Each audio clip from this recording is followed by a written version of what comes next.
नमस्कार दोस्तों, मैं रमेश शर्मा जीके भाई रमेश शर्मा चैनल पर आपका स्वागत करता हूं। आज हम गणेश्वर सभ्यता के बारे में पढ़ेंगे।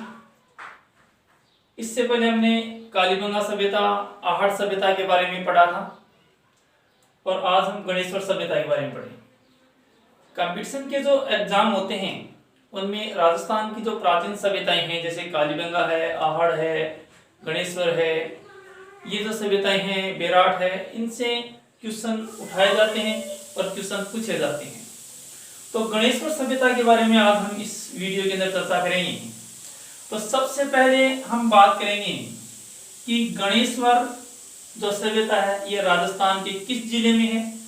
तो जहां तक जिले की बात होगी वो होगा सीकर,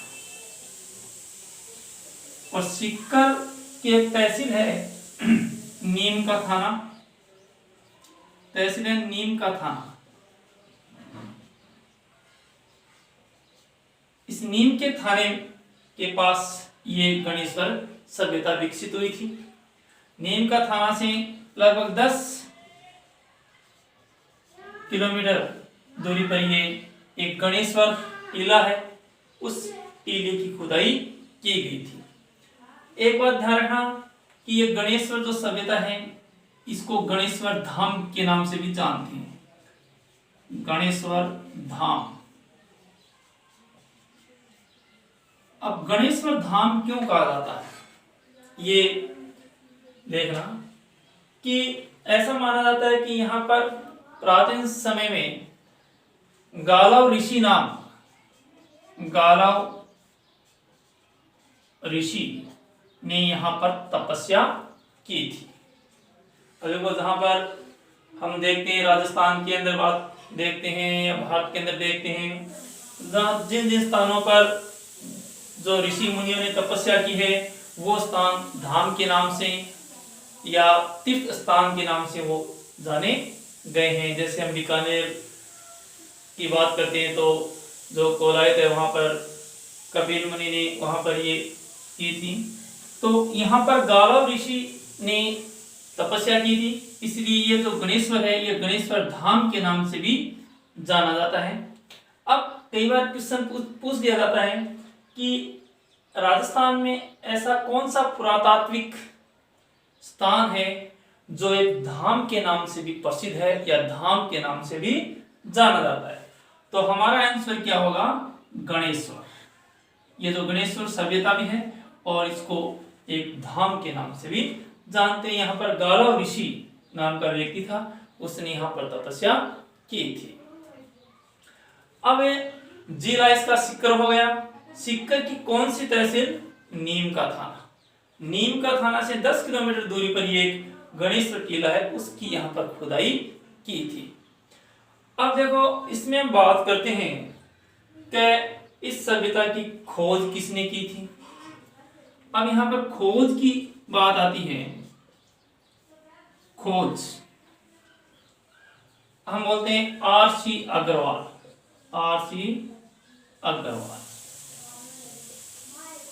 R.C. अग्रवाल यानी रतन चंद्र अग्रवाल। रतन चंद्र अग्रवाल, इन्होंने इसकी खोज की थी। किसकी? गणेश्वर सभ्यता। ये ध्यान रखना, R.C. अग्रवाल यानी रतन चंद्र अग्रवाल, इन्होंने इसकी खोज की थी। कब की थी? 1972 ईस्वी में। 1972 ईस्वी में इसकी खोज की थी R.C. अग्रवाल यानी रतन चंद्र अग्रवाल। अब इसकी बात करते हैं आगे कि खोज हुई, उसके बाद में उत्खनन, जिसको हम बोलते हैं कि उस क्षेत्र की खुदाई की गई थी, उसको हम उत्खनन के नाम से जानते हैं। तो उत्खनन का जो कार्य है, उत्खनन का कार्य, एक तो ये R.C. अग्रवाल थे साथ R.C. अग्रवाल और R.C. अग्रवाल के साथ में एक विजय कुमार अग्रवाल नाम के व्यक्ति थे। उन्होंने, इन दोनों ने मिलकर इसका उत्खनन का कार्य किया था, यानी विजय कुमार। ये भी अग्रवाल थे, विजय कुमार अग्रवाल और एक आर.सी. अग्रवाल। इन दोनों व्यक्तियों ने इसके उत्खनन का कार्य किया था। सबसे पहले खोज 1972 में आर.सी. अग्रवाल, जिसको रतन चंद्र अग्रवाल के नाम से जानते हैं, और उत्खनन का कार्य आर.सी. अग्रवाल खुद थे और इनके साथ में विजय कुमार अग्रवाल थे। इन दोनों ने मिलकर इसकी उत्खनन का कार्य किया था। ये ध्यान रखना कि इसको गणेश्वर धाम के नाम से भी जानते हैं। गणेश्वर धाम क्योंकि यहाँ पर गालव ऋषि नाम के एक व्यक्ति थे, उन्होंने यहाँ पर तपस्या की थी, इसलिए इसको गणेश्वर धाम भी कहते हैं। कि राजस्थान का ऐसा कौन सा पुरातात्विक विभाग है जो एक धाम के नाम से भी जाना जाता है, या कहें एक तीर्थस्थान के नाम से भी जाना जाता है, तो ये गणेश्वर धाम होगा। ये थोड़ा सा इसका ध्यान रखना। जिला सीकर, तहसील नीम का थाना, और नीम के थाने में गणेश्वर स्थान है, यहाँ पर इसकी हुई थी। अब ये बात आती है कि यह सभ्यता कौन सी नदी के किनारे विकसित हुई थी। नदी का जहां पर बात करें तो आप सबको पता है कि नदी कौन सी थी। शुरू में कोई नदी नहीं बहती है, तो ये नदी का नाम आता है कांतली नदी। कांतली नदी के किनारे ये सभ्यता विकसित हुई थी। आजकल तो ये कांतली नदी लगभग विलुप्त सी हो चुकी है, परंतु जब अधिक बरसात होती है तो इसमें पानी आता है। पहले ऐसा माना जाता है कि इस नदी के अंदर काफी मात्रा में पानी उपलब्ध था। तो ये कांतली नदी के किनारे, कांतली नदी के किनारे ये गणेश्वर जो सभ्यता है, गणेश्वर सभ्यता कांतली नदी के किनारे विकसित हुई थी। ये थोड़ा सी बात का ध्यान रखना। अब आगे देखते हैं इसमें।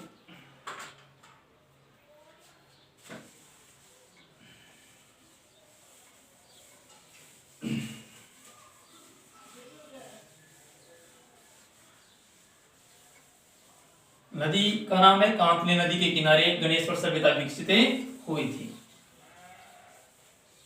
अब इसका जो पुरातात्विक जो वेता है वो इसका समय क्या गणेश्वर सभ्यता कब विकसित हुई थी, तो इसका जो समय है, गणेश्वर सभ्यता का जो समय वो 2800 ईसा पूर्व है। 2800 ईसा पूर्व इसका समय माना गया। तो पुरातात्विक जो विद हैं उन्होंने गणेश्वर सभ्यता का जो समय है वो 2800 ईसा पूर्व माना गया है। अब देखो गणेश्वर सभ्यता का जब उत्खनन हुआ था, यानी खुदाई हुई थी, तो वहां से कौन कौन सी सामग्री यानी उत्खनन के दौरान मिली थी, और उन सामग्री से हमें इस गणेश्वर सभ्यता के बारे में जानकारी मिलती है। ये तो मानते हैं कि जो पुरातात्विक स्रोत होते हैं उत्खनन से, तो उनसे हमें उस समय के बारे में जानकारी मिलती है। जैसे हमने हड़प्पा की बात करें या कालीबंगा की बात करें, तो वहां से जो खुदाई से या उत्खनन से जो भी हमें वस्तुएं मिली हैं, उनके आधार पर जो पुरातात्विक वेता हैं वो अनुमान लगाते हैं कि यहाँ पर इस सभ्यता के अंदर इस प्रकार के लोगों का जीवन था, इस प्रकार के वो वस्तुओं का उपयोग करते थे, तो वो उनके आधार पर ही मिलता है। अब देखो सबसे पहले यहाँ पर हम बात करते हैं कि जो ये गणेश्वर जो सभ्यता है,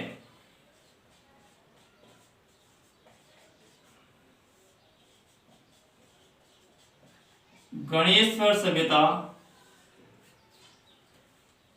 तांबर युगीन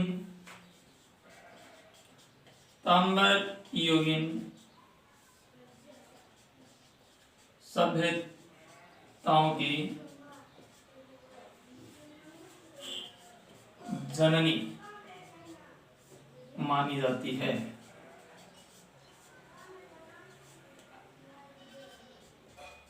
ये थोड़ा सा ध्यान रखना, ये क्वेश्चन काफी बार पूछा गया है कि कौन सी सभ्यता तांबर युगीन सभ्यताओं की जननी मानी जाती है या जननी कहा जाता है। तो ये ताम्रयुगीन सभ्यताओं की जो जननी है वो गणेश्वर सभ्यता ही है। अब क्यों देखो ऐसा माना जाता है कि इस धरती पर मानव ने सबसे पहले जिस धातु का प्रयोग किया था वो धातु कौन सी थी? तांबा था। तांबे का प्रयोग सबसे पहले किया जाता था और गणेश्वर सभ्यता को ताम्रयुगीन सभ्यताओं की जननी कहा जाता है। अन्य जो सभ्यताएं थी वहां पर भी तांबे का प्रयोग जरूर किया जाता था, परंतु वो तांबा कहां से ले जाया जाता था? गणेश्वर सभ्यता से ही वहां पर भेजा जाता था।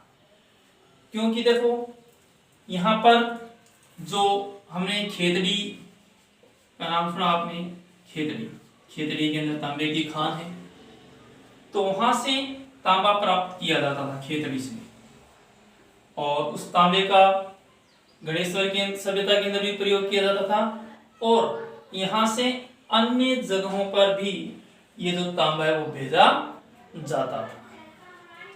और एक बात ध्यान रखना, तांबर नगरी किसको कहा जाता है? ये हमने पिछली वीडियो में देखा था, आहाड़ को तांबर नगरी कहा जाता है, आहाड़ को। और ताम्रयुगीन सभ्यताओं की जननी किसे कहा जाता है? गणेश्वर सभ्यता को कहा जाता है। ये थोड़ा सा इसमें अंतर है। तांबर नगरी आहाड़ और ताम्रयुगीन सभ्यताओं की जननी गणेश्वर सभ्यता, ये ध्यान रखना। गणेश्वर के अंदर काफी मात्रा में तांबे के बने हुए पात्र हैं, औजार हैं, वो यहाँ पर मिले हैं। अब इसमें देखो क्योंकि यहाँ पर जो खेतड़ी से काफी मात्रा में तांबा निकाला जाता था, आज भी निकाला जाता है, उसमें भी निकाला जाता था, तांबे की खान है यहाँ पर काफी। और तो यहाँ पर अन्य गणेश्वर से अन्य स्थानों पर भी तांबे को भेजा जाता था। अब देखो यहाँ पर हम बात करते हैं कि गणेश्वर सभ्यता की उत्खनन से हमें तांबे के कांटे मिले हैं। तांबे के कांटे मिले हैं जो किस काम में लिए जाते थे? मछली पकड़ने के, मछली पकड़ने के कांटे, ये ध्यान रखना। तांबे के कांटे मिले तो किस काम में लिए जाते थे? मछली पकड़ने के लिए। और मछली कहां से पकड़ते थे? कौन से नदी के किनारे यह सभ्यता विकसित हुई थी? कौन सी नदी के? कांतली नदी के।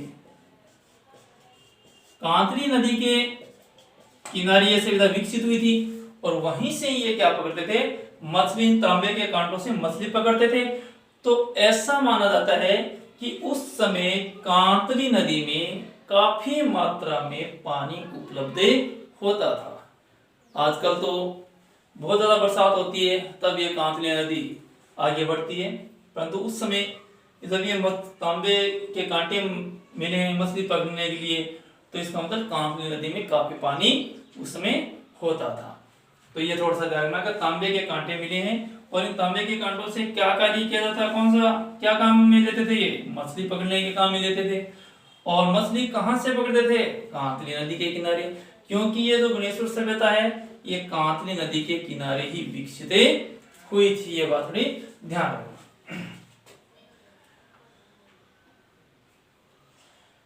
अब इसमें हम आगे देखते हैं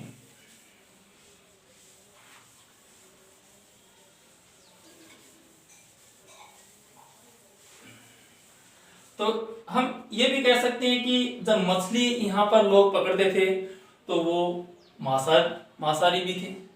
तो ये माना जाता है कि यहाँ के जो लोग हैं मांसाहारी व शाकाहारी दोनों ही प्रकार का भोजन करते थे। मांसाहारी व शाकाहारी दोनों ही प्रकार के यहाँ पर भोजन करते थे। अब देखो एक बार देखिए कि यहाँ के जो लोग हैं, कहाँ के गणेश्वर सभ्यता के जो लोग हैं वो अपने भवन, यहाँ के लोग भवन भवन बनाने में किसका प्रयोग करते थे? पत्थरों का प्रयोग करते थे। बनाने में पत्थरों का प्रयोग करते थे। अब पत्थर को गणेश्वर, नीम का थाना, ये जो स्थान है यहाँ पर अरावली पर्वत श्रृंखला निकलती है, तो काफी मात्रा में पत्थर हैं, तो वो अपना मकान है वो पत्थरों का ही प्रयोग करते थे। बाकी हमने जैसे पढ़ा है ये कालीबंगा है, ये स्थान है, यहाँ पर ईंटों का प्रयोग करते थे। तो यहाँ के लोग हैं वो किसका प्रयोग करते? पत्थरों का प्रयोग है वो करते थे भवनें बनाने के लिए। अब देखो आगे इसमें कि गणेश्वर सभ्यता के उत्खनन में मृद भांड मिले हैं, मिट्टी के बड़े बड़े बर्तन, जिसको हम मृद भांड के नाम से जानते हैं, क्योंकि हमने ये पिछले जो सभ्यताएं पढ़ी हैं उनके अंदर भी हमने बार बार चर्चा की है।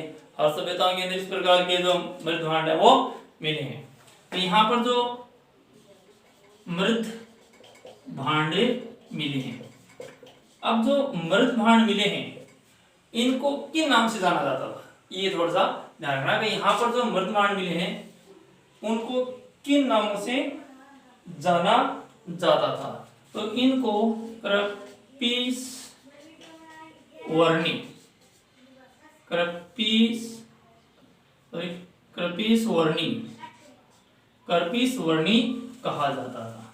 ये ध्यान रखना, ऐसी कौन सी सभ्यता है जहां के मृद भांडों को कर्पिस वर्णी कहा जाता था? तो कौन सी? गणेश्वर सभ्यता के मृद भांडों को कर्पिस वर्णी के नाम से जाना जाता था। ये क्योंकि पीछे इस प्रकार के जो मृद भांड है उन मृद भांडों के नाम नहीं आए, तो यहाँ पर तो इस गणेश्वर सभ्यता के अंदर ये जरूर नाम आया कि मृद भांड यहाँ पर उत्खनन के दौरान मिले, तो उन मृद भांडों को किस नामों से जाना जाता था? तो ये कर्पिस वर्णी इन मृद भांडों को कहा जाता था। तो गणेश्वर सभ्यता की जो मुख्य बातें थी ये हमने इससे यहाँ पर चर्चा की है। अब हम देखो इसमें एक बात थोड़ी सी और ध्यान रखना, जो गणेश्वर है, गणेश्वर सभ्यता को पुरातत्व का पुष्कर भी कहा जाता है, पुष्कर भी कहा जाता है। ध्यान रखना, कहने को हम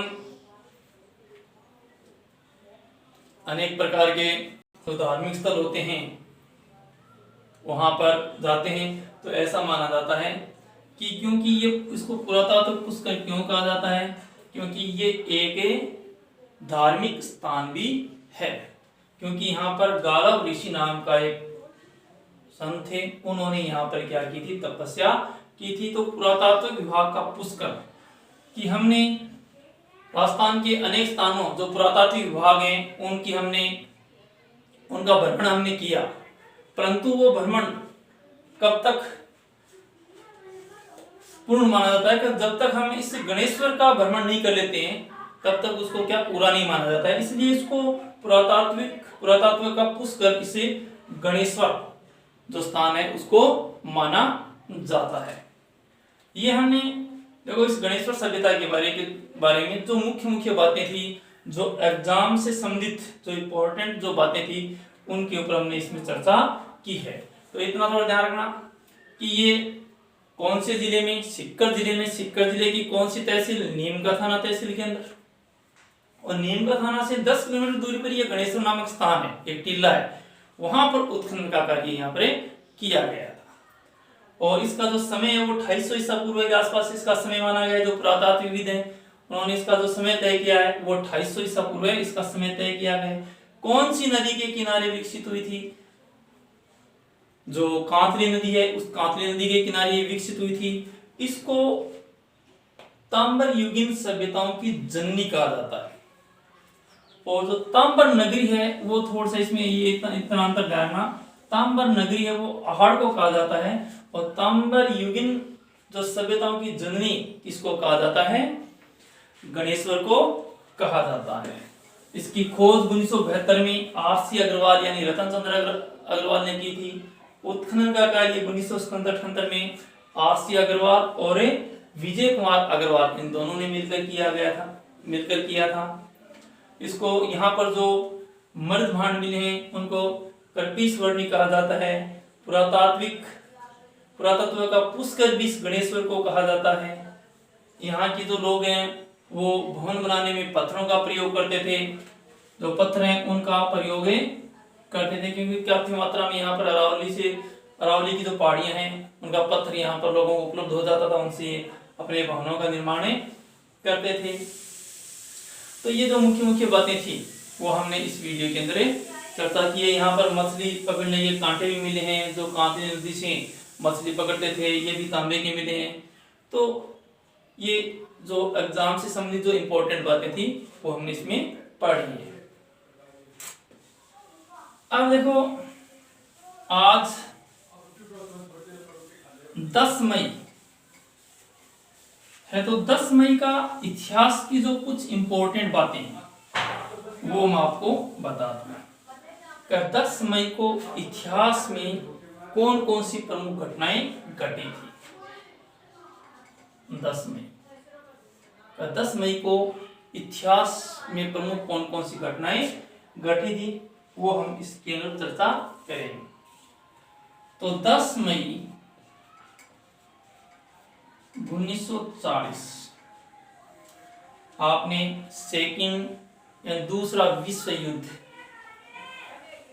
का नाम सुना होगा, पढ़ा होगा। तो 10 मई 1939 को इंग्लैंड इस युद्ध में भाग ले रहा था, जो धुरी राष्ट्रों के खिलाफ युद्ध लड़ रहा था। उसमें इंग्लैंड की हालत काफी खराब थी। तो यहाँ का जो प्रधानमंत्री थे 1940 को चेम्बरलेन, आपने नाम सुना होगा, चेम्बरलेन प्रधानमंत्री थे। इनका यहाँ पर काफी विरोध हुआ और इनकी जगह चर्चिल इंग्लैंड के प्रधानमंत्री बने थे। ये एक बार फर्स्ट ग्रेड एग्जाम के अंदर ये क्वेश्चन पूछा भी गया था कि चर्चिल इंग्लैंड के प्रधानमंत्री कब बने थे। 10 मई 1940 को। किस जगह? चेम्बरलेन की जगह। क्योंकि यहाँ पर लोग, जब इंग्लैंड की स्थिति दूसरे विश्व युद्ध में खराब हो रही थी धुरी राष्ट्रों के खिलाफ, तो लोगों ने विरोध किया, तो चेम्बरलेन ने अपनी कुर्सी छोड़ी थी और उसकी जगह चर्चिल बने थे। उसके बाद में 10 मई 1994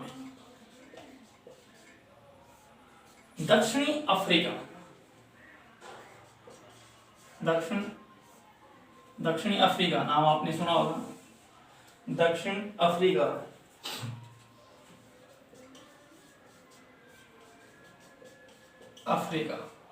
के पहले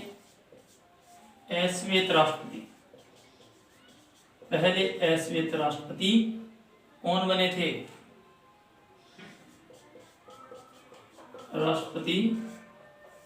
थे? नाम आपने सुना होगा, नेल्सन मंडेला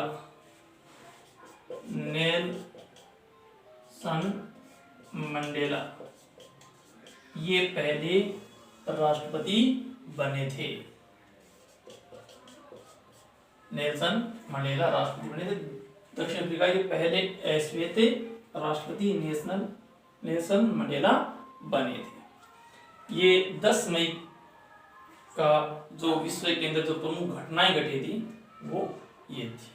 और भी बहुत सारी घटनाएं घटी हैं, परंतु जो कुछ इंपॉर्टेंट जो घटनाएं थी ये इसमें बता दी।